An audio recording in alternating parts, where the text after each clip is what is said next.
కరూరు విషాదం తర్వాత తొలిసారిగా ఒక బహిరంగ కార్యక్రమం నిర్వహించిన టీవీకి అధ్యక్షుడు విజయ్ ఎప్పటిలాగే భారీ వాగ్దానాలతో ఉక్కిరి బిక్కిరి చేసేశారు. ప్రతి ఒక్కరికి సొంత ఇల్లు, అలాగే స్కూటర్, నెలకు 1000 రూపాయలు మహిళలకు, ఇంటింట్లో కూడా ఒకరికి కనీసం ఆదాయం వచ్చేటటువంటి ఏర్పాటు చేయటం. ఇంకా ఆయన చెప్పని వాగ్దానం లేదు. పరంపరగా వాగ్దానాలు గుప్పించేశారు. తమిళనాడులో వాస్తవానికి మనం గతంలో కూడా మొదట భారతదేశంలోనే ఈ సంక్షేమ పథకాలు లేకపోతే ఇంటింటికి ఏదైనా చేస్తామనేవి, బంగారం ఇస్తాము, తాళిబొట్టుకు బంగారం ఇస్తాము, కలర్ టెలివిజన్లు ఇస్తాము, కలర్ టీవీలు, ఇలాంటివన్నీ తమిళనాడులోనే మొదలయ్యాయి. తమిళనాడులో ప్రాంతీయ పార్టీలు వాటి మధ్య పోటీ. సో ఒకవైపున ఉద్వేగభరితమైన అంశాలు తీసుకురావడం, రెండో వైపున ఈ భారీగా ఒకరితో ఒకరు పోటీ పడి కానుకలు పెట్టడం. అందులో భాగంగానే ప్రజలకు మేలు చేసినవి కూడా కొన్ని ఉన్నాయి. ఈ పోటీలో శక్తికి మించిన ఆర్థిక భారంలాగా మారినవి చాలా ఉన్నాయి.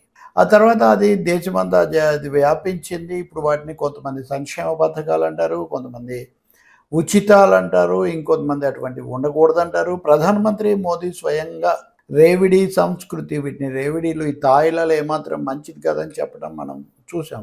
అయినా కానీ ఆ పార్టీ కూడా ఉత్తరప్రదేశ్లో అట్లాంటివే చెప్తూ ఉంది. ఇప్పుడు ప్రజలకు భూమి, ఉపాధి, పని, ఆదాయం కల్పించటం, జీవనాన్ని స్థిరపరచడం, ఇవి చాలా ముఖ్యం. కానీ ఎప్పటికప్పుడు ఆపద మొక్కుల్లాగా మేము అది ఇస్తాము, ఇది ఇస్తామని చెప్పి వాళ్ళని ఊరించేసి ఓట్లు తీసేసుకొని అధికారంలోకి వచ్చిన తర్వాత మర్చిపోవటం, లేదా వాటిని నెరవేర్చలేక విమర్శల పాలు కావటం అన్నది మనం తరచూ చూస్తున్నాం. ఇది ఎంత మేరకు వాంఛనీయం. ఈ మధ్య జరిగినటువంటి బీహార్ ఎన్నికల్లో కూడా ఇంకొద్ది రోజుల్లో ఎన్నికల నోటిఫికేషన్ వస్తుంది అనగా ముఖ్యమంత్రి నితీష్ కుమార్ మహిళలకు 10,000 రూపాయలు ఇస్తానంటున్నారు. మామూలుగానే ఆయనకు మహిళల అభిమానం అంటారు. మహిళలకు 10,000 రూపాయలు ఇస్తానని అప్పటికప్పుడు బదిలీ చేసి 1 కోటి మందికి పైగా 14,000 కోట్ల రూపాయలు ఈ విధంగా బదలాయించబడ్డాయి. వెంటనే ఆయన గెలవడానికి కూడా మహిళల ఓట్లు చాలా దోహదపడ్డాయని మనందరికీ తెలుసు. ఎన్నికల సంఘం కూడా వాగ్దానాల ప్రకటనకు, అలాగే ఎన్నికల తేదీకి మధ్యలో గడువు తగినంతగా ఉండాలి అన్న సూత్రాన్ని కూడా పెద్దగా పాటించలేదు. అది బీహార్లో నితీష్ కుమార్కి ఎంత మేలు చేసిందో దేశమంతా చూసింది. ఇప్పుడు తమిళనాడులో విజయ్ భారీగా ప్రతి వారికి సొంత ఇల్లు కట్టించడం. మనం ఎన్ని పథకాలు చూసాం. డబుల్ బెడ్రూమ్లు, ఇందిరమ్మ ఇళ్ళు, ప్రధాని ఆవాస్ యోజన, ఒకటి కాదు ప్రతి చోట లెక్కలేనని చెప్పారు. యువతకు ఇంటికి ఉద్యోగం ఇస్తామని చెప్పనటువంటి పార్టీయే లేదు. కట్టిన ఇల్లు ఇవ్వడానికి కూడా చాలా సమయం తీసుకుంటూ ఉంటారు.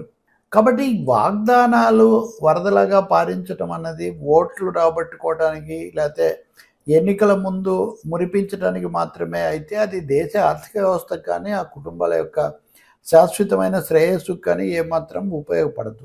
దీన్నే ఇప్పుడు రాజకీయ పరిభాషలో స్టేట్ క్లయింటలిజం అంటున్నారు. అంటే రాష్ట్రాలు ఏదో మహారాజ పోషక పాత్ర తీసుకొని, రాజ్యం ఏదో మహారాజ పోషక పాత్ర తీసుకున్నట్టు. నిజానికి కార్పొరేట్లకు ఇచ్చే భూములు అవన్నీ చాలా భారీ ఎత్తునే ఉంటాయి. కానీ తాము ఒకరితో ఒకరు పోటీ పడి, మీరు 1000 రూపాయలు ఇస్తామంటే మేము 2000 ఇస్తాము, మీరు బస్సుల్లో ఫ్రీ అంటే మేము ఇంకో దాంట్లో కూడా ఫ్రీ, ఈ పద్ధతిలో చెప్పి తీరా అమలు చేయడానికి మటుకు చాలా అంతులేని ఆలస్యం చేయటం, లేదా ఆ పేరుతో ఇతర అవసరమైనటువంటి వాటిని కోతకు వేయటం. ప్రజలకు విద్య, వైద్యం, ఉపాధి, నివాసం ఇలాంటివి చాలా కీలకమైనవి. దానికి ఎలా అనేది మార్గం చూడాలి తప్ప పోటీగా ఈ రాయితీలు, తాయిలాలు, ఉచితాలు, అనుచితమైన ఉచితాలు ప్రకటించేసి మెప్పించాలనుకోవటం, తద్వారా అధికారంలోకి వచ్చేసి తర్వాత వాటిని వమ్ము చేయటం, ఇది ఏమాత్రం సమంజసం కాదు. కానీ ఎన్నికల సంఘం కూడా వీటి మీద తగినంతగా దృష్టి పెట్టట్లేదు. ఒక రాజకీయ పార్టీ వాగ్దానం చేసిందంటే దాన్ని అమలు చేసిందా లేదా అన్న తర్వాత తప్పకుండా జవాబుదారీగా ఉండాలి అని ఒక దశలో సుప్రీంకోర్టు కూడా చెప్పింది. కానీ అది ఆచరణలో అదేమీ జరగడం లేదు. కాబట్టి టీవీకే ఇప్పుడు తమిళనాడులో దేశానికి కలర్ టీవీలు అలవాటు చేసినటువంటి, అంటే కలర్ టీవీలను కానుకలుగా ఇచ్చి ఓట్లు రాబట్టడం. ఇక్కడ ఏంటి, రాజకీయ పార్టీలు ఓట్ల కోసం డబ్బు తాము పెట్టే బదులు తాము పెట్టడమే ఒక అప్రజాస్వామికమైన పద్ధతి. తమ విధానాలు, తమ కార్యక్రమాలు చెప్పి ప్రజల ఓట్లు అడగాలి తప్ప ఇంకేవో ఇస్తాం కాబట్టి ఓట్లు వేయండి అని ఎప్పుడు అడగకూడదు. కానీ ఇక్కడ ప్రభుత్వ ధనంతో వాటిని వాళ్ళ కానుకలుగా కురిపించి తమకు అధికారం తెచ్చుకోవాలనుకోవటం, ఈ పద్ధతి నుంచి బయటికి రావాల్సిన అవసరం ఉంది.